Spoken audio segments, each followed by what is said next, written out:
break the black man, break the slave, get the others to fear, is to find a big, strong man and beat him and break him and strip him of his stature and his rights. And the rest would fall in line. Now listen to me, guys.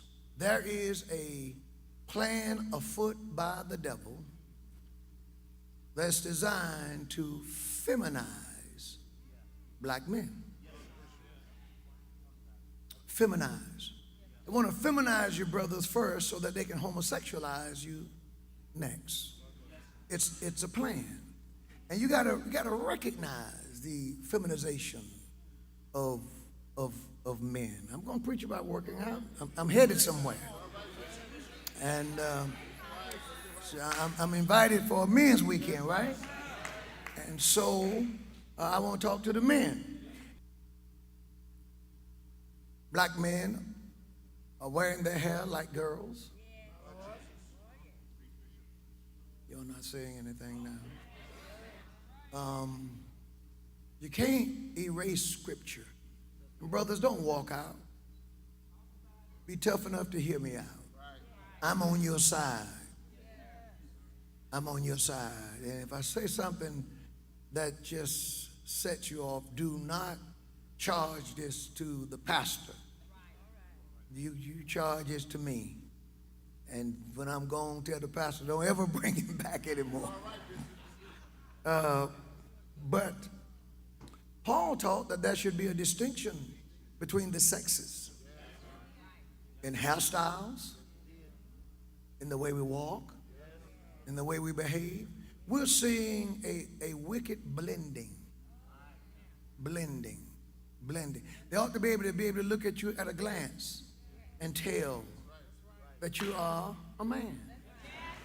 I'm a sports fan, and I was watching the NFL draft the other day, and you know how they had on ESPN in the little picture in the block, and they were showing all the athletes, right? And those guys, these are athletes. These are guys who are getting ready to be drafted into the NFL. But they look like girls. And the way they got the, men with buns. You watch the WNBA, you have to look to make sure you're watching the WNBA. Because the girls are running down there looking like guys. The guys are running down there looking like girls. And there's something going on. And you may not recognize this, but that's an attack of the enemy. It's an attack of the enemy. It's designed to cause us to lower the bar.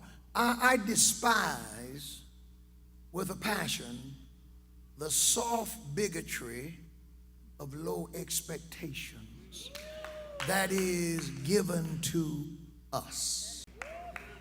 Hear me, brothers?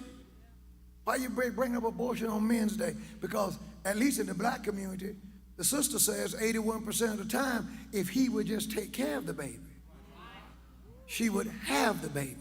See, he'll tell you whatever to get your honey. Then you go to him and tell him you're pregnant for him. He look at you and say, is it mine? It was you 30 days ago. You weren't confused then, and you were telling me everything. I love you. I'm with you. You're it. You're the best ever. And she bought it. Now,